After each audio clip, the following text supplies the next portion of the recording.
Alyssa here, and I'm a junior at Vanderbilt, double majoring in secondary education and English with a minor in Italian. And today I want to go through with you all some tips and tricks for reading chapter books in college. So as an English major and as a secondary ed major, I read a ton of books per semester, per week even. So these are just some things that I found that have helped me to have success in college.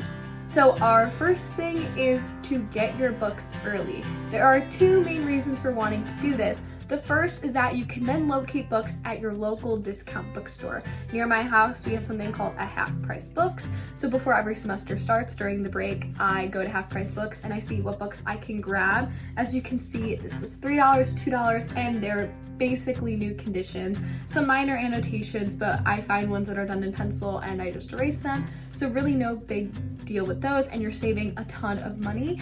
And then I also like to collect books because I am an English major, and a lot of the books I read I end up falling in love with and then want to keep them for my classroom one day. So if you're not looking to keep books and looking to rent, honestly, I find that this is still cheaper. So give a look to your local discount bookstore, and then with that, if you get the books early and you have them over the break, you can actually start reading them early. So last semester I was reading about 6 books per week, I think, something around there.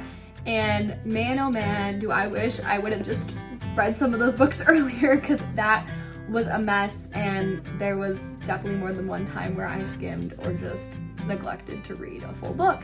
So having those books early, you can get them at a cheaper rate, and then you can also start reading them early. So if you're looking ahead at your schedule and you just have a ton of reading to do this semester, you can just get a head start. All right, so point number 2, kind of obvious, but annotate. So I am definitely a reader. I read a lot of books, and I thought, no, I don't need to annotate. Like, I remember the plots to books most times, which is fine and valid and true.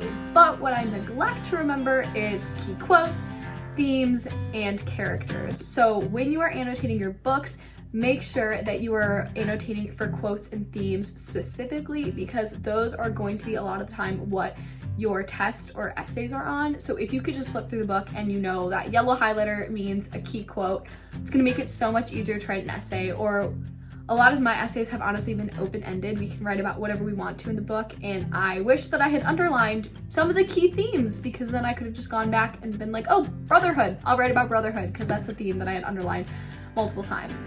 And then something else that I brought up was characters. You don't necessarily need to make your own index of characters. You can actually find a ton of resources online for indexes of characters, and it's similar with themes. You can find indexes of themes, but what you really want to do is find your own evidence to support claims that are made about the characters or the themes or things like that. So just thinking about those 3 things when going through the book.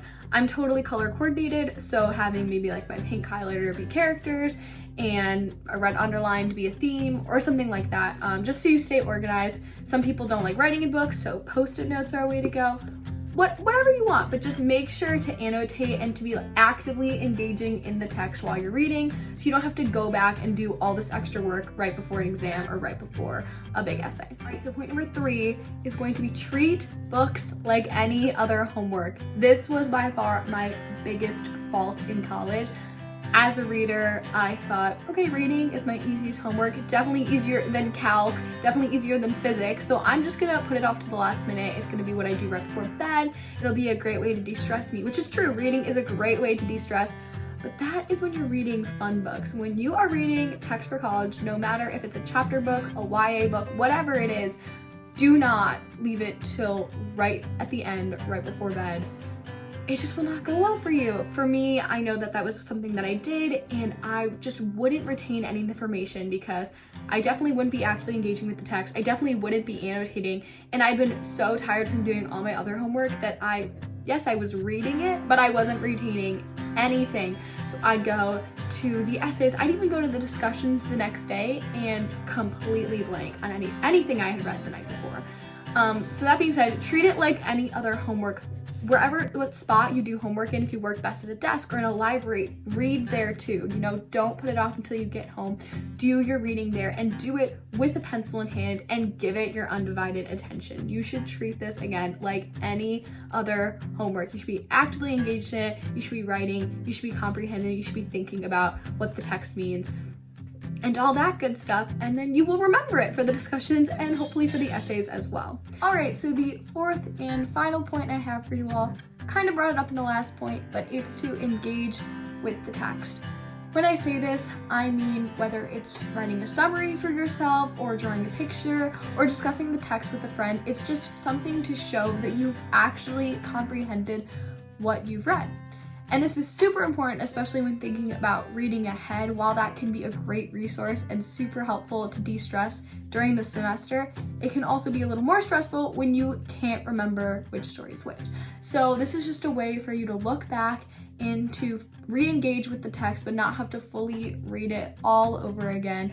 So whether that's using that character list that you found online or created yourself, or it's looking back through your annotations and highlights, if you even want to write those on a separate sheet of paper, or something that I like doing is also sticking a note, that's upside down, sticking a sticky note on the front with some of the major themes, or just things that I might write my essays about for that. So if that is at all helpful, just anything that you can do to show that you've, one, comprehended the text, and two, can go back and quickly re-engage with the text once again.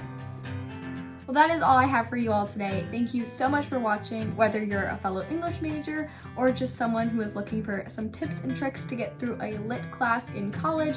I hope this helped. If you have any questions, please do not hesitate to reach out to Niche or comment on this video, or in any way that I can help you, please do let me know. So thank you again so much for watching. Don't forget to follow Niche and subscribe for more videos just like this one, and we'll see you all next time. Bye y'all!